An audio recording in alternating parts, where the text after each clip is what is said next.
Selamat pagi, Assalamualaikum warahmatullahi wabarakatuh. Di video kali ini Ibu akan menjelaskan mengenai anggaran penjualan.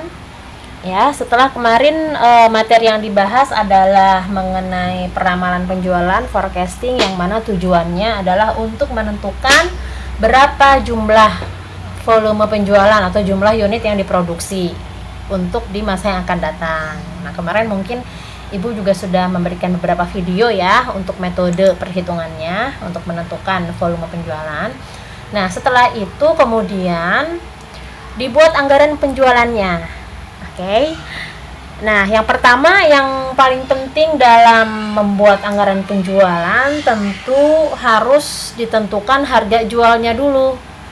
Ya, dengan cara metodenya dengan ada cost dikurangi plus pricing, kemudian non pricing based competition. Jadi ada dengan cara berapa HPP-nya plus marginnya berapa gitu ya yang mau ditetapkan, atau dengan cara kualitatif, jadi melihat dari kompetitor, melihat dari pangsa pasar gitu.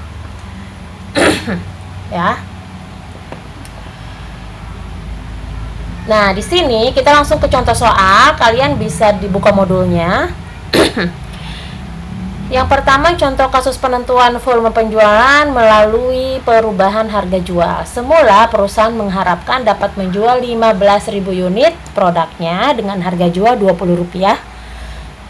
Biaya yang ditanggung total fixed cost-nya 90.000 dan variable cost 120.000.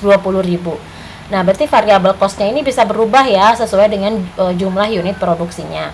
Manajemen diharapkan pada 3 alternatif kebijakan yang harus dipilih. Yang pertama, kondisi sesuai dengan rencana. Yang kedua, meningkatkan harga jual 10%, kemudian volume penjualan 10%. Kemudian ketiga, meningkatkan volume penjualan, jumlah produksinya 10%, kemudian harga jualnya yang dikurangi gitu, karena jadi berarti by quantity gitu, yang penting banyak yang beli meskipun harganya agak murah gitu ya. Nah, itu kan bagian dari strategi penjualan juga. Nah, kemudian setelah itu dibuat tabelnya. Di sini rencana yang pertama, alternatif pertama, unitnya tetap ya 15.000 unit, harganya Rp20. Jadi total penjualannya 15.000 dikali 20, 300.000. Kemudian biayanya kalau total fixed cost berarti sama semua untuk semua alternatif juga ya, 90.000. Total variable cost-nya 120.000. Nah, kemudian dijumlahkan, hasilnya total cost-nya ada 210.000. Setelah itu untuk alternatif pertama artinya laba yang dihasilkan adalah penjualan dikurangi total cost, berarti 300.000 dikurangi 210.000 yaitu 90.000. Nah, untuk alternatif yang kedua yaitu menaikkan harga 10% dengan mengurangi volume penjualan 10%. Oke, berarti unit produksinya berkurang 10% ya, yang tadinya 15.000 menjadi 13.500. Dengan dengan perubahan kebijakan harganya dinaikkan 10%, yang tadinya Rp20 menjadi Rp22. Oke. Nah, setelah itu dikalikan 13.500 dikali 22 hasilnya 297.000 penjualannya. Total fixed cost-nya sama 90.000, total variable cost-nya berarti berkurang 10% ya, karena seiring dengan berkurangnya unit produksi, berarti 108.000 yang tadinya 120.000 normalnya. Jadi total cost-nya adalah 90.000 ditambah 198, jadi 198. 297 dikurangi 198 berarti labanya adalah 99.000 untuk alternatif yang kedua. Nah, yang ketiga juga sama, namun alternatif yang ketiga ini meningkatkan unitnya. Jadi yang penting banyak gitu yang beli meskipun harganya murah gitu ya. Unit yang diproduksi meningkat menjadi 16.500 dengan harga yang lebih murah jadi 18.000. Totalnya sama penjualannya dengan yang volume dengan alternatif yang kedua ya, 297.000, sorry. Nah, kemudian biayanya total fixed cost-nya sama, kemudian variable cost-nya tentu meningkat 10% dari unit penjualan. Nah, jadi variable cost-nya jadi meningkat. Jadi total cost-nya 222.000. Sehingga setelah dilakukan pengurangan penjualan dikurangi total cost, labanya menjadi 75.000. Nah, dari hasil ini berarti alternatif mana yang sekiranya dipakai oleh perusahaan? Tentu alternatif yang kedua ya. Nah, sekarang contoh kasus penyusunan anggaran penjualan dengan analisis analisis tren semi average. Nah, ini lanjutan dari yang modul sebelumnya. Jadi Ibu di sini tidak menjelaskan yang analisis tren semi average-nya ya, karena sudah ada di materi yang sebelumnya. Jadi kita langsung fokus ke menyusun anggaran penjualannya saja gitu. Nah, di sini di soal ada tambahan kalau misalnya kemarin di volume penjualannya saja data yang diperlukan 6 bulan terakhir gitu ya. Nah, di sini harga jualnya kain bermotif 6.000, kain polos 5.000 per meter. Di tahun 2011, ini kan tahun 2010, harga tahun 2010. Tahun 2011 rencananya harga jual akan meningkat 10%. Dengan distribusi pemasarannya Yogyakarta 50%, Semarang 25%, Surakarta 25%. Nah, yang pertama menentukan besarnya volume penjualan dengan data di tahun sebelumnya, ini ya, berapa tahun sebelumnya gitu. Kemudian yang kedua menyusun anggaran penjualan berdasarkan daerah, produk, dan total omset penjualan. Oke, ini udah di materi sebelumnya untuk yang A ya. Jadi volume penjualannya 800.000 unit. Nih, maka setelah diketahui volume penjualannya dengan analisis trend semi average yaitu hasilnya 800.000 unit, kemudian disusun anggaran penjualannya berdasarkan daerah, produk, dan total omset. Berarti di sini kan ada 3 daerah, Yogyakarta, Semarang, Surakarta. Kemudian ada kain motif, ada kain polos.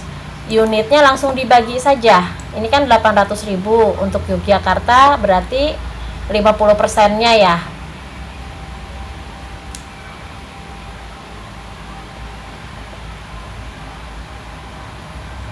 Yogyakarta berapa persen? 50%, Semarang 25%, Surakarta 25% ya, daerah produk. Oke. Berarti ini unitnya kain motif, kain polos berapa? Komposisi penjualan perusahaannya 60%, 40%. Oke, berarti nah, berarti caranya begini. Ini kan 800.000 unit. Kita isi yang totalnya dulu. Untuk Yogyakarta kan 50%, berarti 400.000. Ini cara untuk perhitungan yang pertama ya. Kemudian Semarang 25%, berarti 200.000.